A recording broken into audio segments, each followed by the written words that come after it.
Saudaraku yang dimuliakan Allah Subhanahu wa taala, kalian tidak perlu ceramah, kalian tidak perlu tabligh akbar, kalian cukup dengan seragam kalian.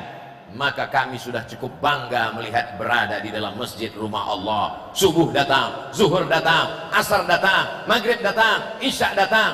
Babin Kamtipmas, Babinsa, itu sudah luar biasa. Kalian latihan azan. Kalau tidak ada muazin terlambat, hujan lebat, kalian yang azan, mungkin jamaah lebih ramai datang. Hayya 'alas shalah,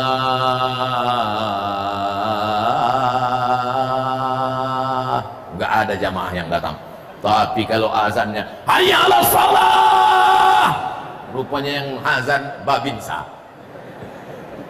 Masukannya langsung mengatakan siap. Semuanya datang ke masjid. Itulah mengapa masjid dulu ramai. Kenapa? Karena imamnya Sayyidina wa Maulana Muhammad sallallahu alaihi wasallam. Meninggal Nabi Sayyidina Abu Bakr As-Siddiq radhiyallahu an. Meninggal Abu Bakar Sayyidina Umar ibn al-Khattab al-Faruq radhiyallahu an. Meninggal Umar Sayyidina Utsman ibn Affan Dzun-Nurain. Meninggal Utsman Sayyidina Ali karramallahu wajhah. Pemimpin yang berada di depan, maka semua ramai. Kalau sudah bupati datang, sekda datang, kepala dinas, kepala badan, kepala kantor yang ada kepala maupun tak berkepala hadir semuanya. Begitulah ar-ra'iyah ala dini mulukihim, rakyat mengikut agama raja-rajanya. Mengapa orang Banjar itu semuanya Islam? Kalau sudah disebut Banjar, semuanya Islam. Karena Sultan Suryansyah bersyahadat asyhadu an la ilaha illallah wa asyhadu anna muhammadan rasulullah. Mengapa kalau sudah disebut Aceh semuanya Islam? Tidak ada orang Aceh yang tidak Islam. Karena yang pertama kali sultan yang bersyahadat di Nusantara adalah Mera Selu. Namanya Mera Selu, tidak Islam. Suatu ketika di saat malam dia tidur, tiba-tiba datang orang berjubah, berpakaian putih, meludah ke mulutnya. Begitu terbangun Mera Selu sudah bisa membaca Quran, dan dia berubah namanya menjadi Al-Malikus Saleh. Meninggal tahun 1297 Hijrah. Saya sampai ke makamnya, tertulis di makamnya Al-Malikus Saleh, raja yang saleh, Sultan Aceh yang pertama, disebut dengan Serambi Makkah. Kalau sudah pemimpinnya dekat dengan ulama, kalau sudah pemimpinnya cinta kepada Nabi, maka rakyat akan mengikut. Rakyat ini mudah. Apa yang dilakukan pemimpin, itulah yang akan mereka lakukan insya Allah. Adapun dosa kita di masa lalu, siapa yang tidak pernah dosa? Siapa yang tidak pernah salah? Ustaz Abdul Somad itu tidak ada silap, tidak ada salah, tidak ada dosanya. Abdul Somad ini yang paling banyak silap, salah dan dosanya, dan kita minta ampun kepada Allah. Astaghfirullah Rabbal baraya, Astaghfirullah minal khataya, Rabbi zidni ilman nafi'a wa waffiqni amalan salihah. Ya Rasulullah, salamun alaik, ya rafi'a sya'ni wa daraji, atfatan ya jiratal alami, ya uhailal judi wal karami, ya uhailal judi wal karami. Paling bagus mandi taubat. Mandi taubat itu gimana Pak Ustadz? Seperti mandi wajib. Mandi wajib itu seperti mana Pak Ustadz? Loh, nggak tahu mandi wajib? Enggak. Anak sudah berapa? 3. Basah semuanya. Mana yang dulu basah Pak Ustadz? Ya tergantung. Kalau kakinya disiram, kaki duluan. Kalau kepala duluan. Mandinya di mana Pak Ustadz? Tergantung. Kalau rumahnya dekat sungai, mandi sungai. Kalau di laut Pak Ustadz, bagus. Bukan cuma dosanya yang hilang, orangnya hilang sekalian. Kalau Tuhan pergi ke Makkah, jangan lupa membawa kawan dan teman. Sudah lama Abdul Somad tausiah, baru ini dihadiri Spiderman. Masya Allah. Begitulah orang Balangan hadir. Dia takut anaknya nanti nangis. Tapi anak tetap dikenalkan dengan abaib dan ulama. Gimana caranya biar supaya anak nggak nangis? Dibelikan balon. Nih, anak jangan ditinggal di rumah. Kalau di Masjid Al-Akbar masih ada anak-anak, insya Allah 50 tahun akan datang Masjid Al-Akbar tetap ramai dengan majlis. Masjid Al-Akbar masih tetap ramai dengan tabligh akbar. Yang melanjutkan siapa? Nih anak-anak yang dibelikan balon ini. Tapi kalau di masjid sudah tidak ada lagi anak-anak, anak-anak datang ke masjid malah diusir pulang. Pulang. Ini anak-anak buat naik darah tinggi aja. Alamat masjid akan jadi museum. Masjid yang megah, besar, tinggi, menjulang, jangan bangga. Lampunya luar biasa mahal, berapa ratus juta harga lampu ini. Tapi kalau tidak diisi dengan sholat berjamaah, tidak dipersiapkan siapa yang akan melanjutkan dakwah ke depan, na'udzubillah, summa na'udzubillah. Tapi saya yakin dan percaya anak-anaknya sudah dibawa pengajian, remaja-remajanya dikirim ke pondok pesantren Dalwa dan pesantren yang lain yang ada di Jawa. Yang tamat pesantren disediakan beasiswa, dikirim ke Al-Azhar, dikirim ke Tarim. Mereka akan pulang. Falaula nafara min kulli firqatin minhum, jangan semuanya ikut perang.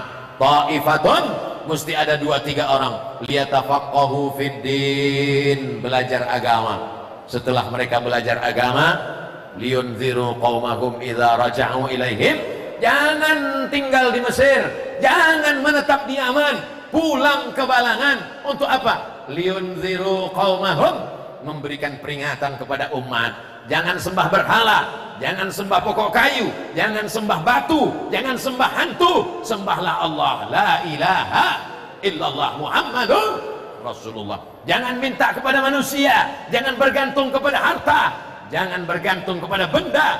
Idza sa'alta fas'alillah, kalau minta, mintalah kepada Allah. Wa idza sta'anta fasta'in billah, minta tolonglah kepada Allah. Iyyaka na'budu wa iyyaka nasta'in.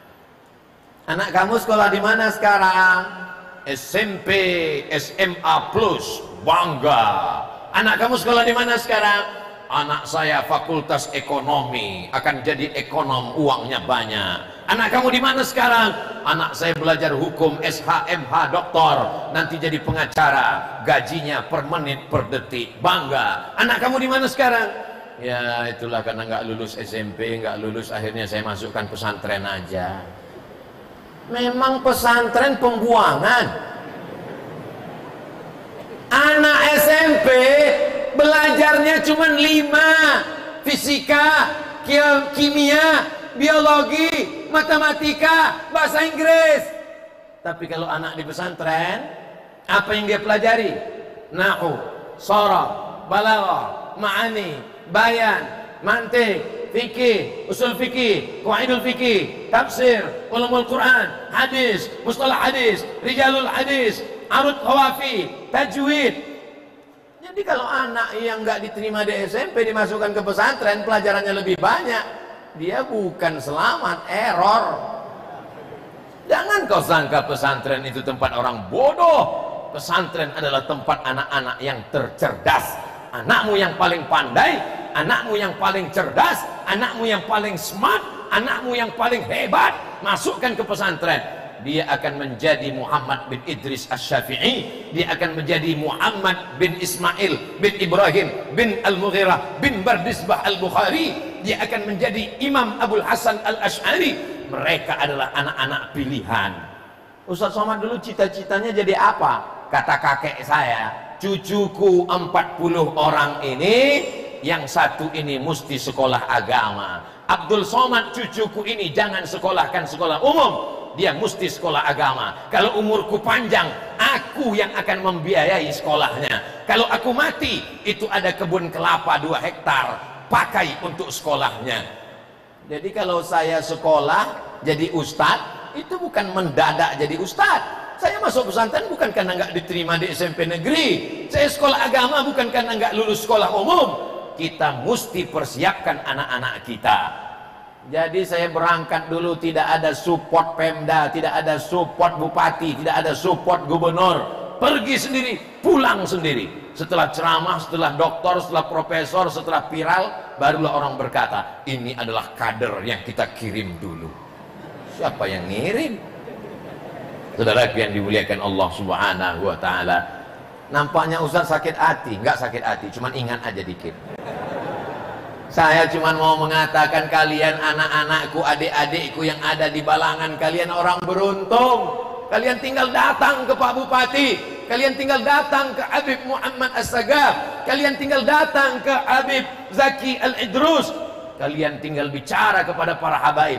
Habaib akan menyampaikan ke Pak Bupati, karena beliau mendengar ucapan para habaib, beliau dikawal oleh para habaib, beliau dekat dengan para alim dan ulama. Maka kalau sudah belajar agama, maka Allah akan menolong. Ini ada orang tua yang takut menyekolahkan anaknya ke sekolah agama. Saya sekolah agama, hidup sampai sekarang. Nanti kalau anak saya sekolah agama makan apa Pak Ustadz? Emangnya saya kurus nih karena nggak makan? Tadi kalau kalian lihat di atas meja makan itu sampai nggak muat, makanan semua. Sampai bingung kita mana yang mau dimakan. Ini ada orang-orang yang otaknya dekat sekali dengan lambungnya. Allah sengaja ciptakan otak itu di atas, lambung itu di bawah, supaya kita berpikir, jangan hanya memikirkan lambung. Takut anak sekolah agama makan apa? Takut mengirim anak ke Mesir, takut mengirim anak ke Hadramaut, Tarim, Yaman. Padahal mereka akan memperjuangkan dakwah Islam. Anakmu yang sekolah agama inilah yang akan mengajarkan bahwa semua akan hilang, mengalir pahalanya sampai hari kiamat insya Allah. Jadi kalau anak sekolah agama, bangkitkan semangatnya, kuatkan jiwanya, kuatkan batinnya. Sebelum dia pulang, siapkan tanah wakafnya, siapkan sekolah, siapkan madrasah, siapkan pondok pesantren. Ketika Pak Bupati masih ada jabatan, masih ada waktu, masih ada kesempatan, bangunkan Islamic Center, bangunkan SD Quran, SMP Quran, SMA Quran, TK Quran, sekolah tinggi ilmu Al-Quran. Ketika alumni-alumni ini nanti pulang dari Al-Azhar, ketika alumni ini pulang dari Yaman, mereka tidak perlu jauh keluar kota, mereka akan mengajar anak-anak kita. Bapak Ibu setuju kalau ada Islamic Center lengkap dengan TK Quran, SD Quran, SMP Quran, SMA Quran, sekolah tinggi ilmu Al-Quran? Doakan Pak Bupati sehat walafiat, doakan supaya hatinya istiqomah iman dan Islam. Saudara